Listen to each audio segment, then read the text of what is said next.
পবিত্র ঈদ উল ফিতরে দেশের সড়ক মহাসড়কে ৩৪৬টি দুর্ঘটনায় ৩৫১ জন নিহত এবং ১,০৪৬ জন আহত হয়েছে। একই সময় রেলপথে ২৩টি দুর্ঘটনায় ৩৫ জন নিহত এবং ২২৩ জন আহত হয়েছে।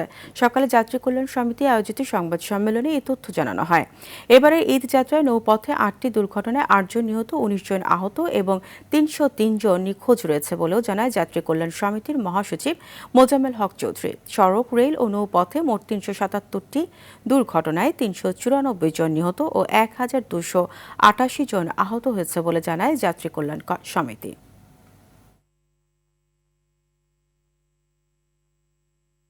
মালিক সমিতি ও শ্রমিক ফেডারেশনের প্রভাবের কারণে ভাড়া নৈরাজ্য, সড়ক দুর্ঘটনা, পরিবহনে বিশৃঙ্খলা অতীতের দুটি ঈদের তুলনায় বেড়েছে। বিগত ১৫ দিনে ৩৪৬টি সড়ক দুর্ঘটনায় ৩৫১ জন নিহত, ১,০৪৬ জন আহত হয়েছে।